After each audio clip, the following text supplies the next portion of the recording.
இப்போது கிறிஸ்தவங்களுக்கு வருகின்ற புதன்கிழமையிலிருந்து தவக்காலத்தை நாம் தொடங்குகிறோம். ஒவ்வொரு ஆண்டும் தவக்காலம் வரும் போகும். ஆனால் உண்மையாகவே இந்த தவக்காலம் நமக்கு ஒரு மனமாற்றத்தின் காலமாகவும், இந்த தவக்காலம் இறைவனுடைய அருளை பெற வேண்டிய காலமாக இருக்கணும்னா அதற்கு நம்ம பக்கத்தில் இருந்து சில முயற்சிகளை நம்ம எப்பொழுதுமே எடுக்கணும். அதுக்கும் இன்றைக்கி ஒரு சிறந்த வாழ்வியல் நெறிமுறையோடு வாழ்ந்த ஒரு அக்காவை பற்றி உங்களுக்கு சொல்கிறேன்.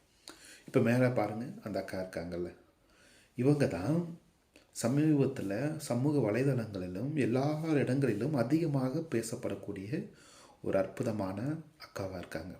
ஏன், எதற்காக, இவங்க என்ன பண்ணாங்க நமக்கு எல்லாம் தெரியும்.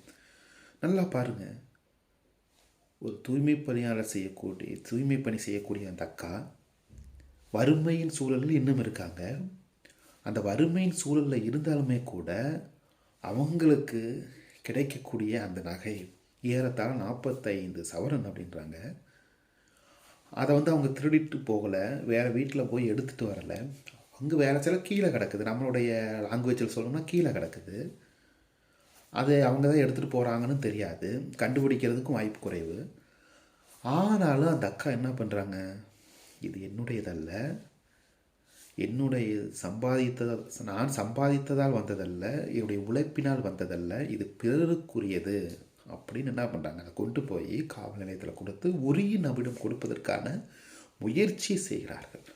இப்போ இவங்க வச்சுக்கலாமே, இவங்கள எடுத்துகிட்டு போகலாமே, யாரும் கண்டுபிடிக்க போகிறதில்ல, யாருக்கு தெரிய போகிறதில்ல, நல்லா வாழ்ந்துருக்கலாம். ஆனால் அடிப்படையான நேர்மை குணம் இன்றைக்கி இந்த அக்காவை எல்லாரும் முதலமைச்சர், சூப்பர் ஸ்டார் மற்றும் எண்ணற்ற மனிதர்கள் அவர்களை பெருமைப்படுத்துகிறார்கள். ஆனால் அந்த அக்காவினுடைய அந்த நல்ல பண்பு இருக்குது பார்த்தீங்களா, அதை நம்ம நிச்சயமாக வரவேற்கணும்.